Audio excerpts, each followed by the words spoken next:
কোরবানির প্রয়োজন হয় হাসি মুখে আমরা সেই ত্যাগ করতে প্রস্তুত রয়েছি, জীবন দিতে প্রস্তুত রয়েছি।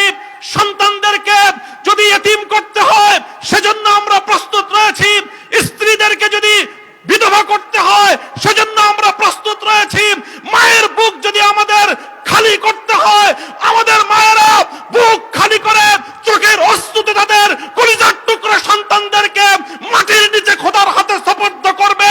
কিন্তু ইসলামের জন্য, ইসলামের বিপক্ষ কোন শত্রুর সাথে এক মুহূর্তের জন্য আপোষ করতে প্রস্তুত বলবো না। আমাদের প্রধান মেহমান সম্বর্ধিত অতিথি, আপনাদের সকলের হৃদয়ের স্পন্দন, বাংলাদেশের লক্ষ কোটি তৌহিদি জনতার হৃদয়ের হৃদয়ের স্পন্দন, বাতিলের বিরুদ্ধে বলিষ্ঠ কণ্ঠস্বর, কালার ইজ্জতিত মজলুম আলেমে দ্বীন হযরত মাওলানা মামুনুল হক এখন আপনাদের সামনে বক্তব্য রাখবেন।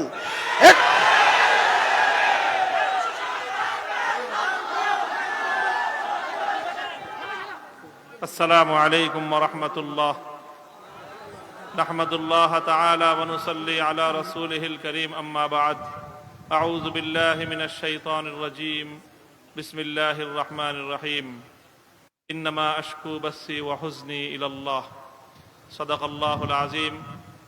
আমির হেফাজত, বাংলাদেশের আলেমকুল শিরোমণি, এদেশের 18 কোটি তৌহিদি জনতার আধ্যাত্মিক রাহবার শাইখুল ইসলাম আল্লামা শাহ মুহিব্বুল্লাহ বাবুনগরী হাফিজাহুল্লাহ তাআলার আয়োজনে আজ আমাদেরকে এই কথা, আমি এবং আমার সহকর্মী, আমরা আপনাদের ভাইয়েরা যারা দীর্ঘ কারাবরণ করেছি, কারাভোগ করেছি, আমাদের কারামুক্তির পর দেশব্যাপী আপনারা যে আবেগ এবং উচ্ছ্বাস প্রকাশ করেছেন, আমাদেরকে যে আপনারা সাহস জুগিয়েছেন, এর মাধ্যমে একদিকে আমাদেরও দায়িত্ব বেড়েছে, আর একদিকে আপনাদেরও দায়িত্ব অনেক বেড়ে গিয়েছে।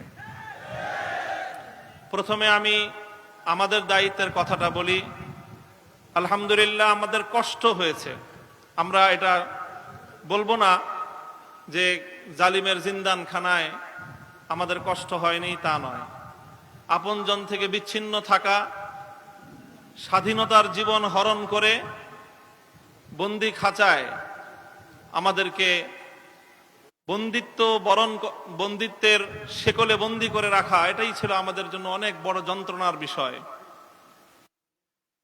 সেই বন্দিত্ব থেকে মুক্তির পর দেশব্যাপী হেফাজতে ইসলামের নেতাকর্মীরা এবং সারা দেশের দলমত নির্বিশেষে সকল শ্রেণী ও পেশার তৌহিদি জনতা যেভাবে কারামুক্ত হেফাজত নেতৃবৃন্দকে উচ্ছ্বাসের সাথে, আবেগের সাথে বরণ করে নিয়েছেন, তাতে আমরা বুঝতে পারছি যে আমাদের আগামী দিনে আমাদের দায়িত্ব অনেক বেশি।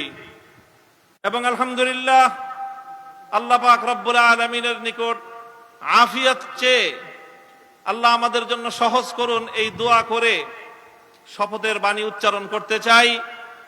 আমাদের সকল কারাবন্দীদের পক্ষ থেকে আমি সে কথা উচ্চারণ করতে চাই।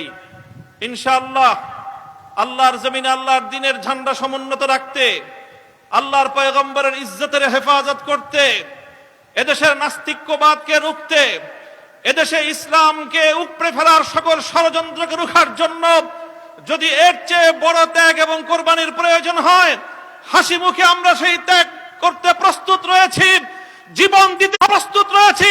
সন্তানদেরকে যদি এতিম করতে হয় সেজন্য আমরা প্রস্তুত রয়েছি, স্ত্রীদেরকে যদি বিধবা করতে হয় সেজন্য আমরা প্রস্তুত রয়েছি, মায়ের বুক যদি আমাদের খালি করতে হয়, আমাদের মায়েরা বুক খালি করে চোখের অশ্রুতে তাদের কলিজার টুকরো সন্তানদেরকে মাটির নিচে খোদার হাতে সুপর্দ করবে।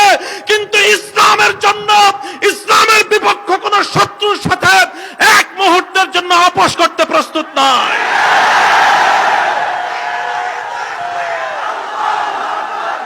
সময় কম, আমার স্পষ্ট পয়গাম, সব অন্যায়ের ক্ষমা রয়েছে, গাদ্দারি আর বিশ্বাসঘাতকতার কোনো ক্ষমা নাই। যারা গাদ্দার এবং বিশ্বাসঘাতক হিসেবে পরিচিত হবে, প্রমাণিত হবে, আগামী দিনে তৌহিদি জনতা তাদেরকে ঠাঁই দেবেন না। ইনশাআল্লাহ ওলামায়ে কেরাম, হেফাজত নেতৃবৃন্দ যেভাবে শপথে বলিয়ান হলেন, যারা আমাদেরকে এভাবে সমর্থন যোগাচ্ছেন, আপনারা তো সমর্থন যোগাচ্ছেন, কিন্তু আপনারা কি কথাটা টের পান যে আপনাদের এই অভূতপূর্ব সমর্থনের কারণে রাষ্ট্রযন্ত্রের পক্ষ থেকে বেশি বেড়ে যায়? এই যে আজকে আমাদের উপরে এই অকথ্য নির্যাতন, এই যে লাঞ্ছনা, এই যে গঞ্জনা আমাদের উপর, কারণ এদেশের মানুষ আমাদেরকে ভালোবাসে, কারণ আমরা যেখানে যাই মানুষ আমাদের প্রতি আবেগ এবং উচ্ছ্বাস প্রকাশ করে।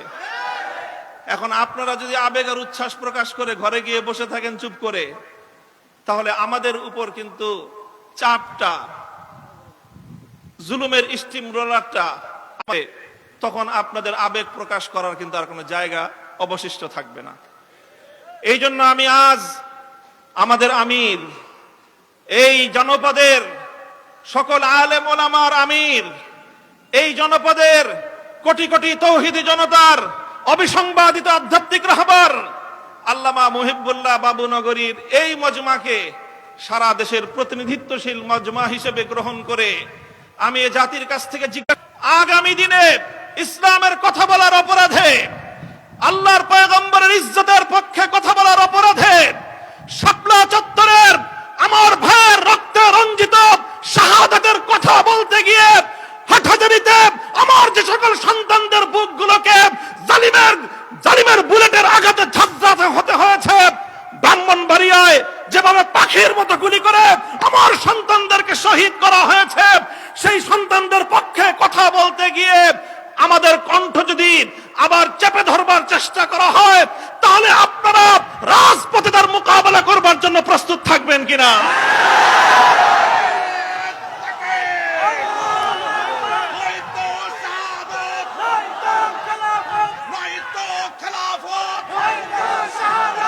সংগ্রামী সাথী ও বন্ধুগণ, কথা দীর্ঘায়িত করার অবকাশ নেই। আমি আমার দীর্ঘ কারাবন্দিত্বের সময়ে আল্লাহ পাক রব্বুল আলামিনের রহমতের উপর আমার আস্থা, অবিচল বিশ্বাস ছিল যে আল্লাহ রব্বুল আলামিন নতিজা ভালো করবেন, উত্তম ফলাফল আমাদেরকে দিবেন, সেই আস্থা এবং বিশ্বাস ছিল।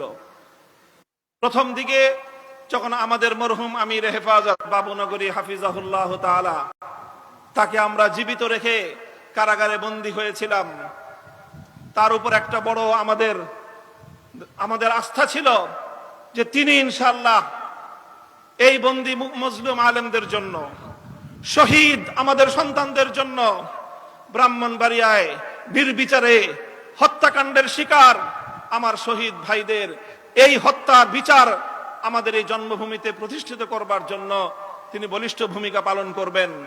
আমাদের কারাবন্দীদের পক্ষে তিনি জাতিকে, জনমতকে সংগঠিত করবার জন্য বলিষ্ঠ ভূমিকা রাখবেন। কিন্তু আল্লাহ রাব্বুল আলামিনের ফয়সালা ছিল ভিন্ন কিছু। আমরা কারাবন্দী হওয়ার কিছুদিনের মধ্যেই সেই মর্মান্তিক শোক সংবাদটিও আমাদেরকে সহ্য করতে হয়েছে। আল্লামা জুনায়েদ বাবুনগরী রাহিমাহুল্লাহ তাআলা শাহাদাত বরণ করেছেন। আল্লামা জুনায়েদ বাবুনগরী শাহাদাত বরণ করেছেন। এরপরে অধীর উৎকণ্ঠা নিয়ে অপেক্ষার প্রহর গুনছিলাম যে আমাদের আস্থার এই মঞ্চে কে বসবেন।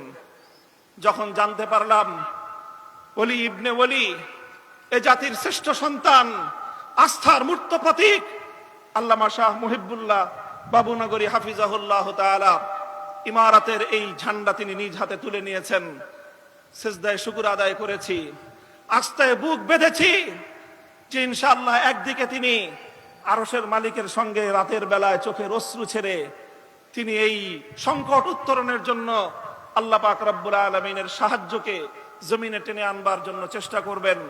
অপরদিকে তিনি জীবন দিবেন, কিন্তু কোন জালিমের রক্তচক্ষুকে পরোয়া করবেন না, কোন জালিমের সামনে তিনি মাথা নোয়াবেন না।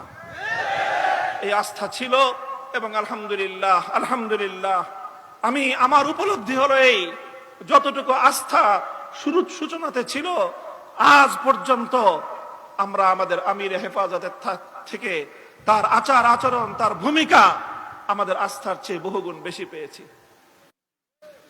আমাদের আমির আল্লাহর পক্ষ থেকে আমাদের জন্য অনেক বড় নিয়ামত। ইনশাআল্লাহ আমির হেফাজতের হাতকে যদি আমরা এভাবে শক্তিশালী রাখতে পারি, এদেশে আমাদেরকে জুলুম করতে পারবে, আমাদেরকে গুলি করে হত্যা করতে পারবে, আমাদেরকে দিয়ে ভরপুর করতে পারবে। বাংলাদেশে কারাগারে সর্বমোট আসন হলো 70,000। কয় হাজার? আমরা শাপলা চত্বরে গিয়েছিলাম, কমপক্ষে হলো 20 থেকে 25 লক্ষ।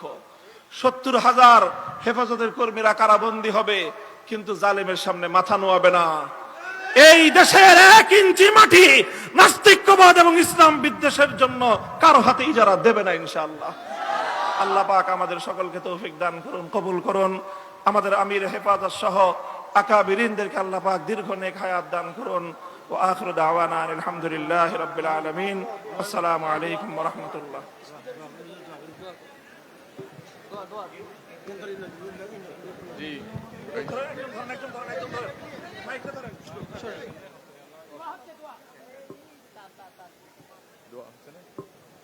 হুজুর দোয়া করছেন।